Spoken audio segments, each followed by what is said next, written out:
Awesome. All right. Awesome. Yes. This is the Independent 88.5 FM. My name is Mookie, Lost Boy Crow, joining us today. Chris Blair, how are things? How are you doing? And where are you right now? I am excellent, man. I'm doing a lot better than I should be. I'm in sunny Los Angeles, California, out in the valley, and yeah, excited to be here virtually and to play some music for you. Thanks, man. Love the Valley, by the way. I am from the 818, and Wow. I'm not afraid to admit it. I- Man, I'm waving the flag for the San Fernando Valley, but originally you are from the greater Northwest, as they say? yeah, yeah, exactly. Yeah, I'm from the Portland area, up in Oregon. So it's a great place to grow up. It's a great place to be from. But I too am I'm a valley guy. I'll wave that banner proudly. Nice, man. So did you move to Southern California specifically for music, or you just kind of wanted to travel around a little bit? I was always drawn to California, but when it came time to move, I was definitely moving for music, just with some other musicians, and we were all trying to figure it out. Yeah. But I knew that we wanted to do music, and yeah, I started doing Lostboycrow about like 6 months after that. So Right, and you've been putting out records under the name Lost Boy Crow for man, like almost a decade now, right? If I read the internet correctly.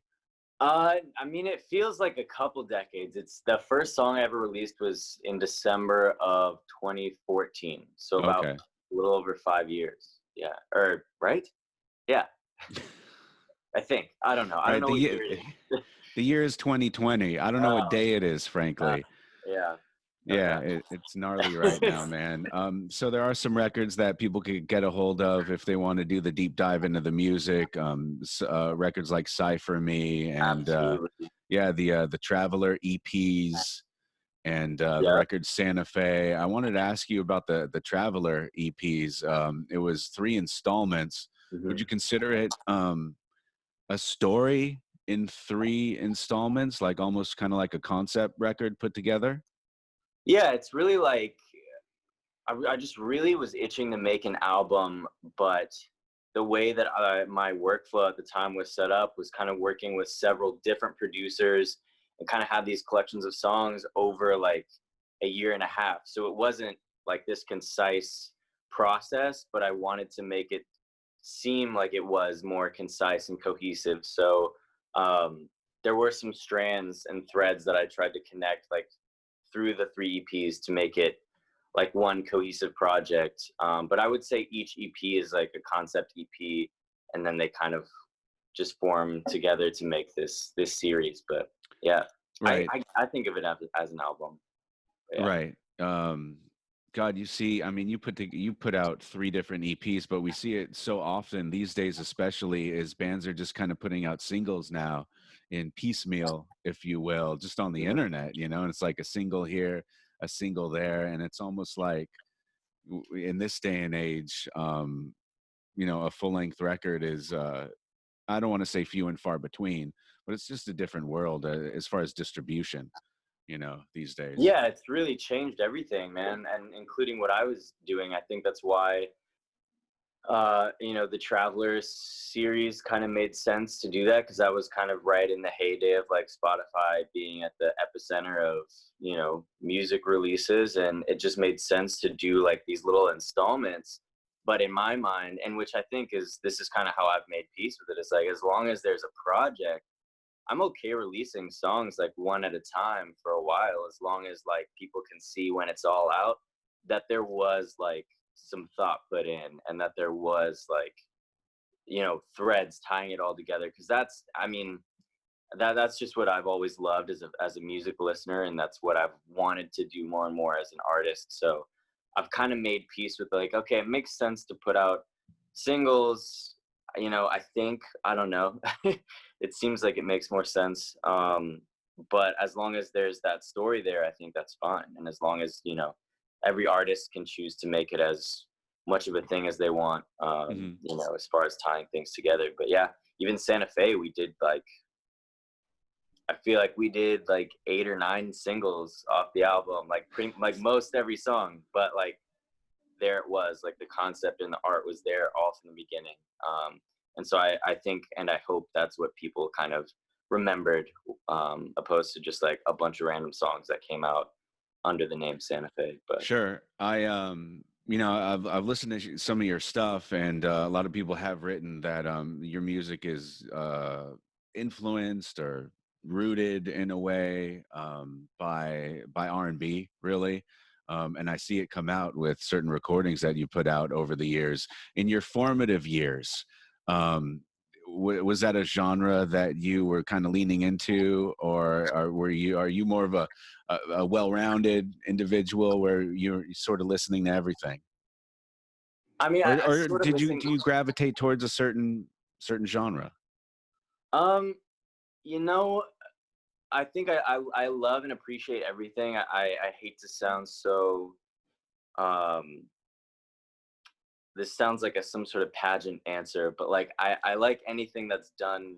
I think anything that's done with a certain level of sincerity is gonna hit home. Sure. So I mean, I can appreciate everything.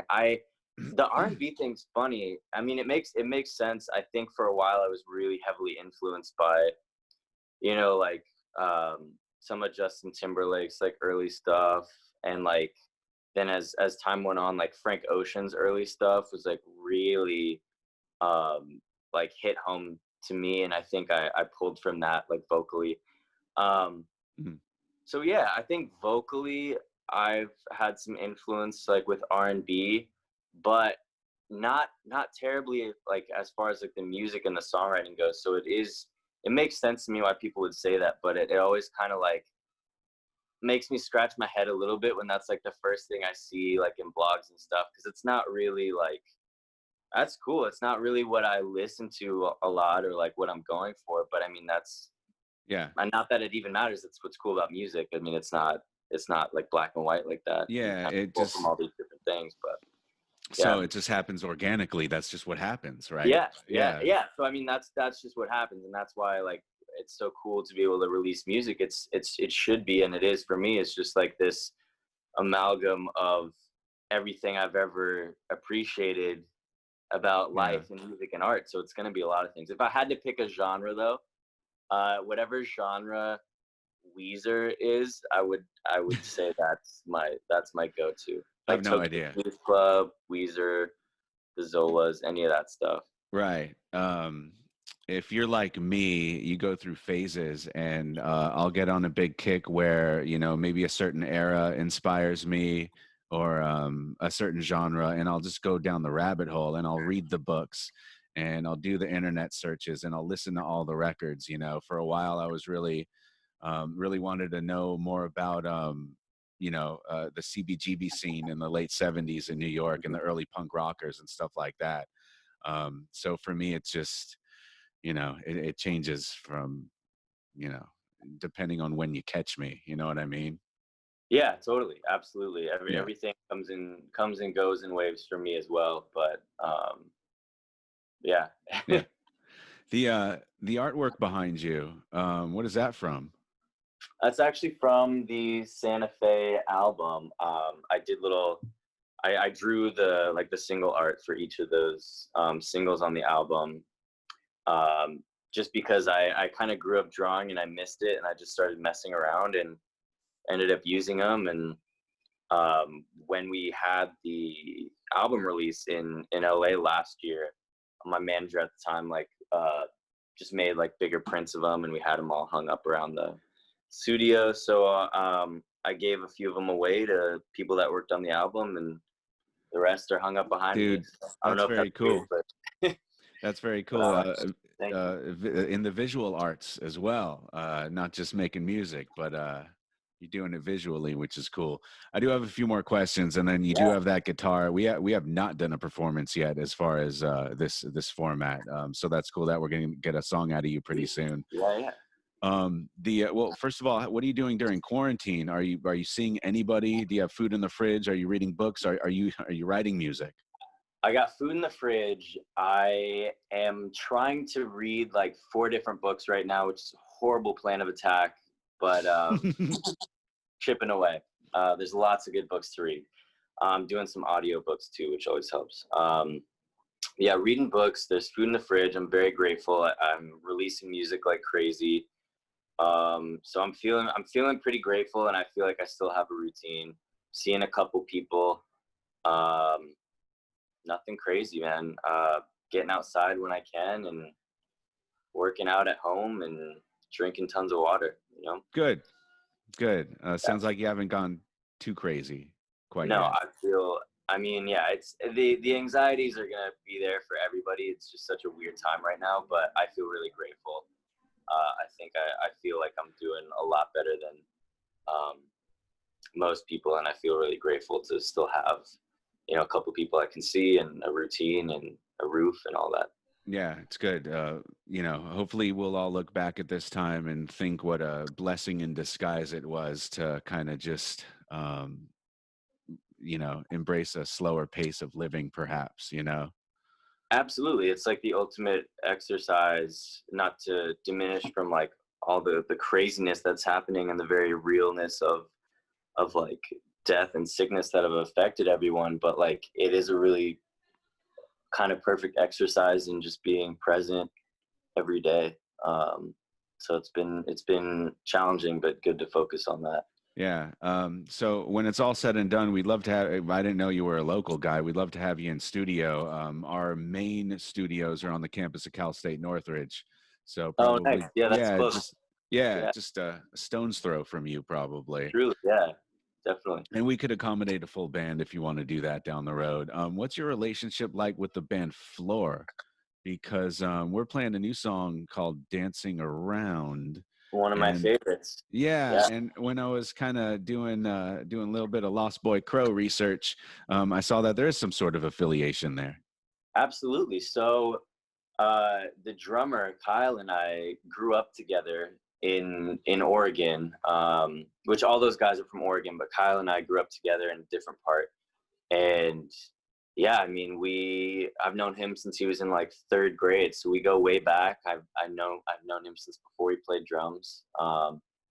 We would play music together. We kind of figured out like the whole music thing together. He had like a bonus room upstairs with like some instruments and stuff. So that was kind of each other's first like experience with band world, was like getting up there and jamming together. And he would be on this like electric drum kit, and I'd be on the keyboard, and like Cool. all that. So we go way back. And then long story short, he ended up joining Floor, and moving down to LA. Then I moved down with a different band, and we all reconnected. He introduced me to his bandmates, one of which being Dylan William, who's the bass player in Floor. And he kind of sent me a couple tracks that the rest of the guys in the band didn't want or weren't inspired by, and I ended up writing to them, and then we just started working together and making music from scratch together. And that's how Lostboycrow started, was just working with Dylan. We made a few songs and ended up releasing them as That's Lostboycrow. incredible. Yeah, we've toured together a couple times now too, which is great. Right. You have any favorite venues to play around SoCal, Ooh, the Troubadour will or always venues to hang out at? hang out at. Yeah, I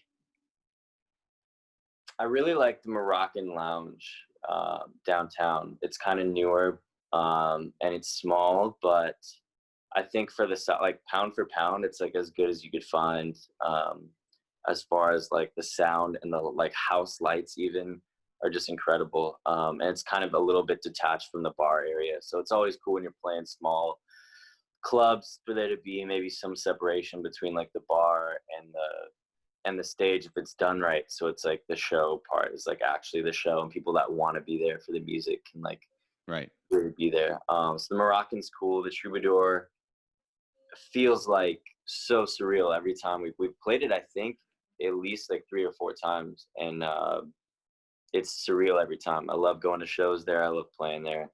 I'll play there again. I'm not like I don't. Yeah. However big we get, I'd still love to play the Troubadour every time. So Oh, it's awesome. Just to think about the history of venues like that, even the Roxy, on yeah, Sunset.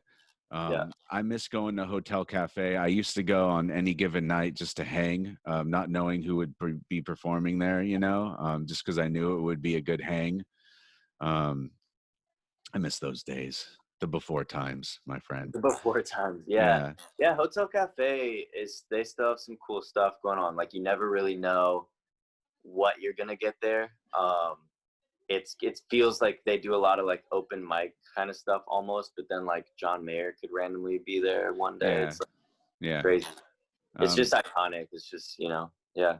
Yeah, almost like a rite of passage too for some artists. All right, Yeah. so there's a new project, Asking for a Friend.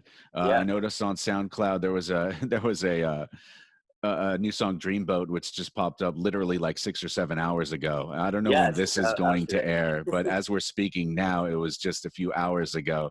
So, what can you tell me about that project? And it's a collaboration of sorts, right?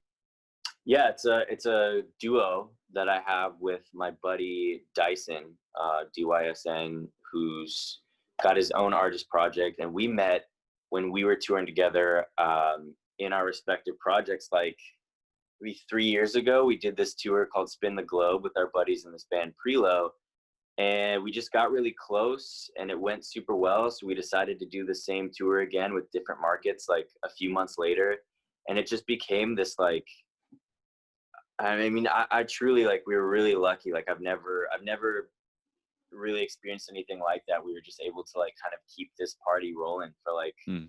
months, literally.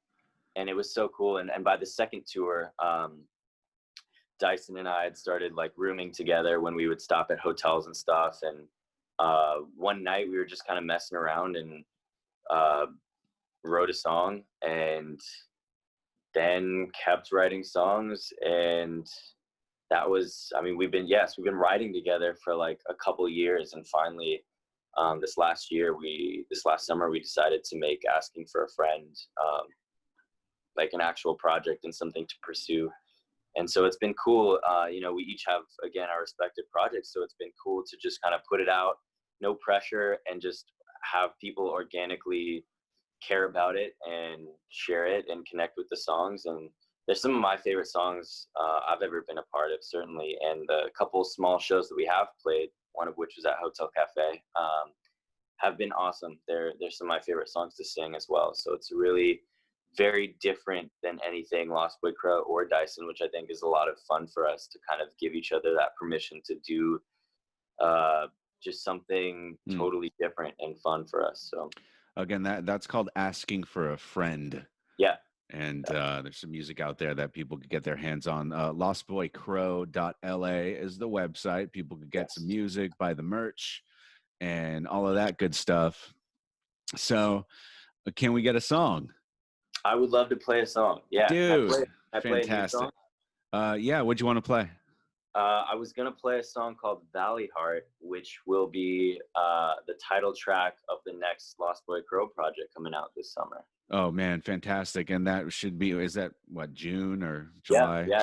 The end Okay. of June. Asking for a Friend's got an album coming out in June as well. So hopefully, end of June, this Lost Boy Crow stuff will start to. Cool, man. So Come out. what you're gonna give us is stripping down the layers of production, I imagine. Oh yeah, yeah. Okay. Just acoustic. The EP is full band with the guys that I've been touring with for a couple of years, and yeah, very excited to share that as well. But Cool, man. I'm gonna put my mic on mute just to make sure. all right, And whenever you're ready. cool.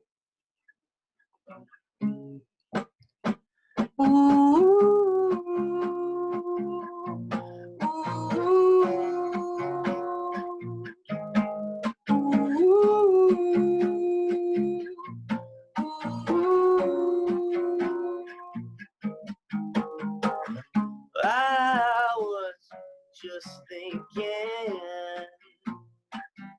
about you, caught up in a daydream on the moon. 99 red balloons tied to my shoe. She's a star, I'm a one-hit wonder, a late night coffee, that thing you do. Steal my sweatshirt, sing Mamma Mia in my living room. This valley heart want you.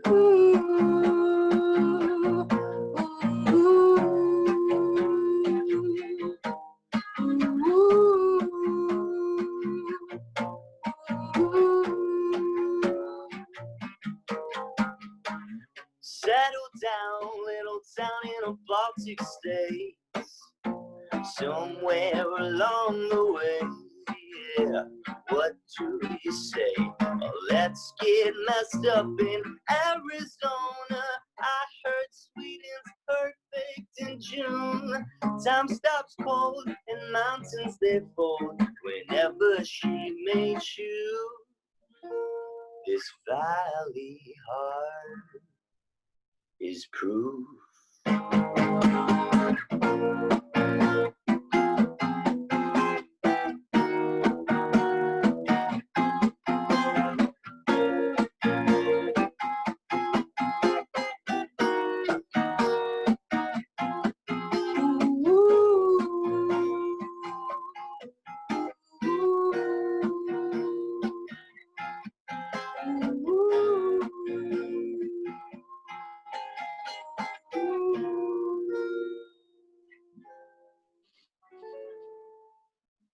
There you go. Thank you so much. Clapping because I'm the only one here. 99 Red Balloons so reference in there too. Oh man, one of my favorite songs for sure. Man, you're a class act, and I'm glad that we were able to do this. I'm not sure when we're gonna blast this out, but when we do, we're gonna blow you up on socials, and hopefully you will share it as well. Absolutely, would love to. Thank you again for. My pleasure, man. Anything else to touch on before we kind of wrap it up and do some other things? No, just the Asking for a Friend album, self-titled, will come out in June, and Lostboycrow Valley Heart project is going to come out right after that. So cool, man. Seriously, man, I'm a new fan. Thank you so much. The songs are great, and you're a good talker, which makes for a good interview. You know, you could only imagine dealing. You got good questions, which always makes it easy as well. Ah, yes, my friend. Thank you so much. I'm very aware of myself right now. It's much easier to be in a radio studio with nobody looking at me. Yeah. So it's a little bit different for me right now. But you know, you don't care. You get up on stage, and you know, I have to do stage announcements from time to time. It's kind of part of the job, and I just feel people's eyeballs on me. I don't like it. I get that, man. It's an acquired taste for sure. Yeah. It can be right. All right, man. Take care of yourself. We'll talk to you real soon. Thanks. You too, man. All right. Later. Bye.